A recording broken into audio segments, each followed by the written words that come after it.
What's up, guys? AG Sports finally back. Kind of had a hiatus last week because of the holiday and whatnot. Really just ate way too much Thursday to put any more money into it. But not a good week for what we did have out there. We ended up going 1-2. So, again, it happens. And this time of year, as I've been kind of mentioning all year long, is the harder part of the season. Usually stuff gets harder as the books have more information. This week, because the last few weeks have not been really good. Obviously we went 1-2 last week, so we lost 1.2 units. The week before that we went 5-5, but thanks to some kind of unit play, we ended up winning like a unit. So we're basically even the last 2 weeks. And the week before that was not good either. So this week we're going to be minimizing, and this is just kind of a note for all of you guys.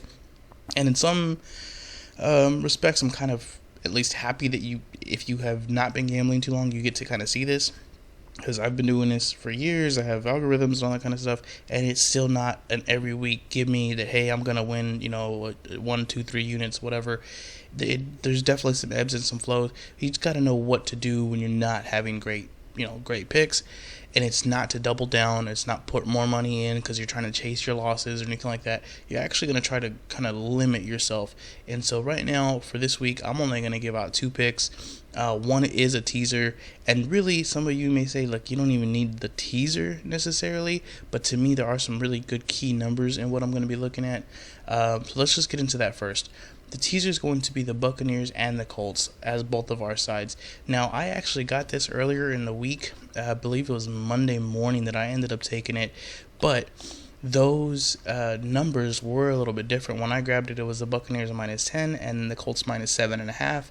So I was able to get it down to 4 and 1.5 respectively. If you take it right now, I still like it though. You're still getting a lot of the key numbers. So the Buccaneers are going to get it down to 5. So the number I really want to get through is 6. It used to be 7, but 6 now. And again, that's the leg I really think. You might look at this and say, you know what? I don't even think I need to tease that. I'm okay taking the Buccaneers -11 because the Falcons have just not been able to put anything together on offense. They have not looked any good on defense. They're probably still not going to have Calvin Ridley. Just statistically, they don't really threaten anybody. You have to put them up against a very bad team to make it even like a respectable game. I do think the Buccaneers are going to come out here and smash these guys. I have it capped right now as about a 14-point win for the Buccaneers.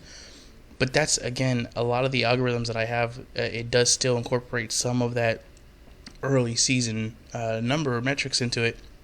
So the Falcons are probably a little bit higher than really what they should be. So I would not be surprised if it's like a 17-point win. So if you wanted to take the Buccaneers straight up, you definitely can. Again, back when I took it, I really wanted I don't want to say security, but I wanted to get through the 10 and the 6, and obviously the 7, of course, still. But I wanted to put that with the Colts here. So the Buccaneers, teasing them, that's one way just to get it through. You never know. They might take their players out. They might just totally kind of let the Falcons come back in the fourth quarter. We've seen it time and time again. These games will look totally one-sided. You'll look like you have everything in the bag in the third quarter going into the fourth quarter, and then the NFL will do what the NFL does, and they will try and screw you over every which way, or at least give you a good sweat. And so, it could be something as simple as, hey, we're going to take Brady out because we're up, 42-7 or whatever, or we're going to take out, all the receivers, or we're going to take out Gronk or whatever. And if that's the case, again, it's not so much that they're going to lose, but it's more like a backdoor cover. And not too long ago, you may remember that happened with the Rams, and I believe it was the Rams-Texans, where the Rams were up like 36-0 or something. They totally took everybody out in the fourth quarter, and then the Rams ended up winning by like 16 on like a 17-point spread. So, again, it definitely happens. It's not that crazy of a spread, but it is, a larger spread. Second half, again, on the Colts, same kind of, rationale. One, as of right now, you would be getting to the 3. So you are still obviously getting through the 6, through the 7, and more importantly, you're getting to the 3. If you wanted to do the 6.5 points, you could just to get through it. I don't think you'll need to do that. Just a 6-point tease should work on this one. to get it just to the 3. And in case you weren't aware, the 3 has still been showing up on 17% of games. 17% of NFL games are decided by exactly 3 points, which is why we want to get to 3, if nothing else, to get the push.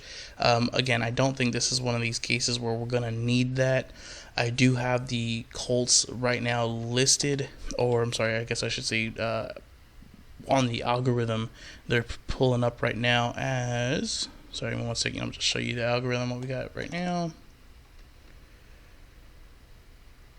So about 14-point favorites. So we do have a lot of value with the Colts. So even if you want to take it straight up, again, this is another one you could do so with. This time of year, especially because of both of these teams, the Buccaneers and the Colts, are trying to, somewhat at least prepare for a playoff run. Is usually where we see some teams get pretty conservative with their players. That is, so as soon as the game is in the bag, do not be surprised when you see those players start to come out or start to show very, very few snaps. Only because, again, they're trying to protect their players. They don't give a shit about our bets or your fantasy or whatever, and I'm sure you know that.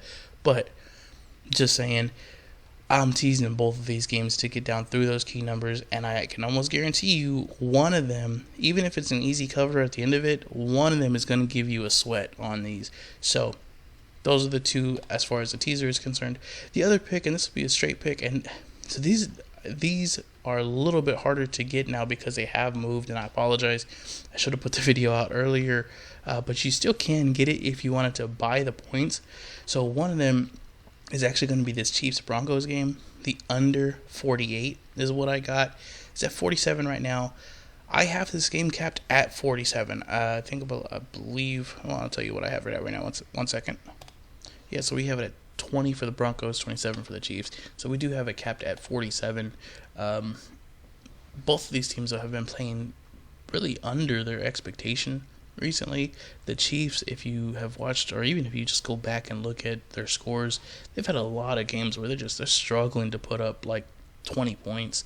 So 27, again, as of right now, I kind of think that's like their tippy top of the mountain for them if they can get to the 27. The Broncos defense has been pretty good all year, but really what they're great at is not giving up those big explosive plays, and that's really what the Chiefs have struggled with so far. Even up until the last time we saw them, they were struggling to play against teams that were not going to give them those big home run plays. I do still expect to see more of the same. There's really just not a lot of changes that can be made. I mean, yeah, they can try to play differently, but even with Andy Reid being as smart as Andy Reid is, there's only so many adjustments you can make with that personnel group. That you don't have a big bruising running back, you don't have big bruising offensive linemen. They can't go full-on run mode. They don't have a Derrick Henry back there. So there's not a lot of things that they can change other than just kind of some schematic stuff. For all those reasons, I do think this is going to be a lower scoring game. I do think the Chiefs win. It's possible, I guess, I think over by 10. But in a spread with 47 or what I got it at 48, I really don't think a 10-point spread is that feasible. So if I was going to take a side, I'd probably look at the Broncos. But more importantly, I like the under 48. The 47, like I said, I do think that is within the range of outcomes. And, quite honestly, 48 could be as well. But it's just you're asking both of these teams to perform at their very peak. And both of these teams really have not been doing that. And if the Broncos are competitive, or if they are at any point in this game, if they're in the game with a lead, they're going to slow it down. It's just what they do. They like to run their ball. They like to milk the clock. They like to kind of beat you up on the ground and with a lot of short, passing attacks stuff. And that's, again, what the Chiefs struggle at defending. So the Broncos should be, a decent team this week. If you're playing them in fantasy or if you're looking for some props, the Broncos players should have a pretty decent week, and I really think that they just control the tempo of this game more so than anything. And I just really see this as being like a 24-17, 20-14, something like that kind of game where we get the under, and a pretty comfortable one if you can get it at the under 48. The under 47, I still like it, but obviously if you want to buy that 1 point up, I wouldn't blame you. The 47 is a key number, so if you want to take it there, again, still fine with that as well. There is one last one, and this is more of a lean, but I just wanted to share it with you. And I don't expect everybody to run out and go buy a 1.5 points, but the Ravens-Steelers The Steelers have just not been looking good. They have not been looking themselves, and they've struggled offensively. The Ravens have the number 6 rush defense per DVOA, and the Steelers' biggest weapon so far has really been Najee Harris. If you can stop Najee Harris and you make the Steelers go through the air, Ben has not been able to really be effective. He's not really been able to get a lot done through the air. And even with guys like Deontay Johnson, you're asking Deontay Johnson to take these short little 5-route slants and run them to the house. Because without that, the Steelers just have a very stagnant offense. They have not looked good. I think this is probably going to be the first year Mike Tomlin doesn't end up with a 500 record or better.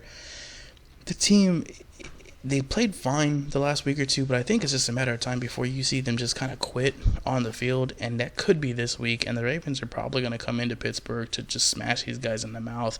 I got it when it was back at Ravens -3, so again, you would need to buy the points down, and I'm not expecting you to go out and run out to go do that. I believe it's probably like -150, so you might want to wait, just see where this number goes, wait until we get a little bit closer to kickoff.